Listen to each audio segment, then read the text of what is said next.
Vamos dando prosseguimento nesse capítulo 18.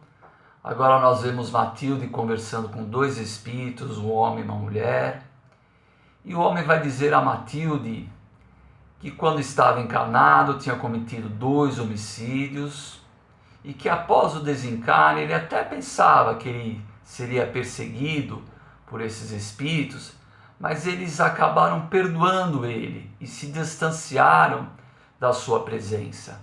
Mas ele continuava com remorso, com sentimento de culpa e pedia chorando a Matilde que o ajudasse a se libertar desse sentimento.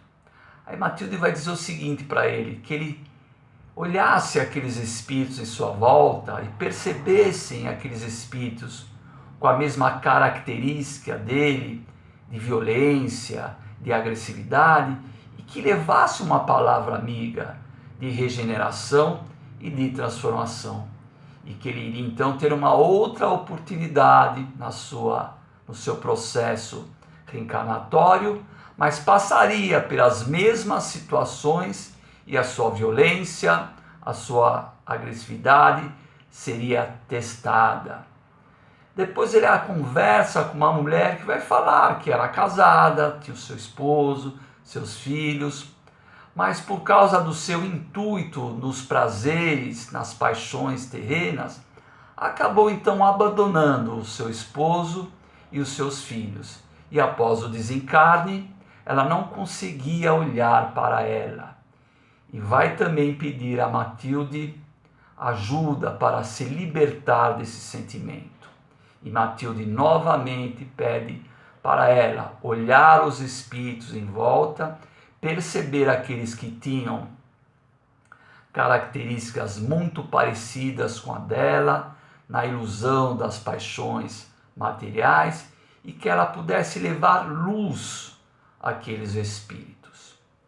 Então nós vemos nesses 2 casos uma experiência muito rica para nós no nosso dia a dia. E é isso que nós vamos conversar aqui, que é o remorso, fazer o bem e as situações que nós vivenciamos no dia a dia, que parece mesmo que são testes para nós.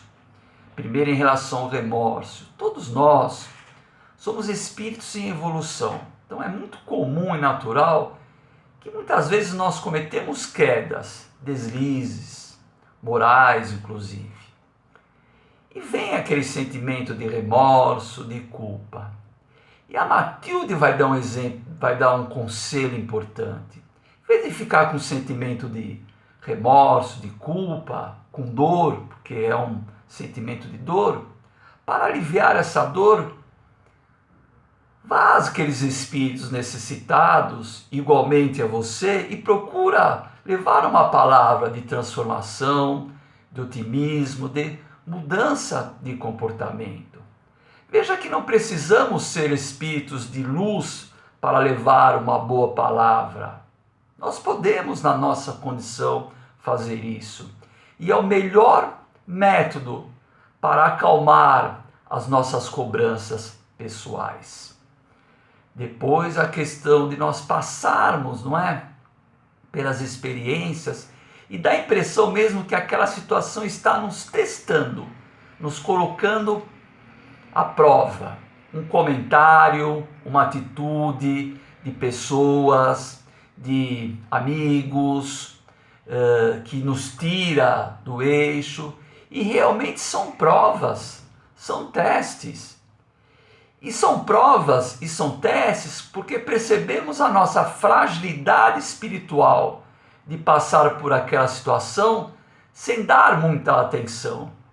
Mas se damos, se em nós brota aquele sentimento de raiva ou aquela vontade de uma atitude menos edificante, é justamente nessas horas que nós poderíamos refletir sobre isso e tentar combater esses sentimentos para que as nossas ações e os nossos comportamentos sejam contrários a esse impulso mais natural.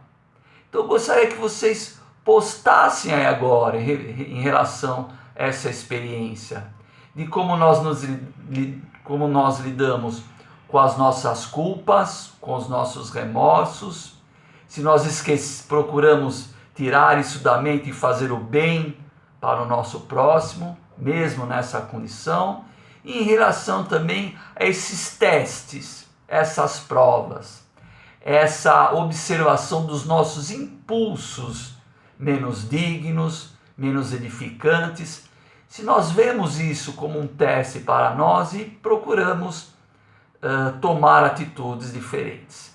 Podem postar à vontade.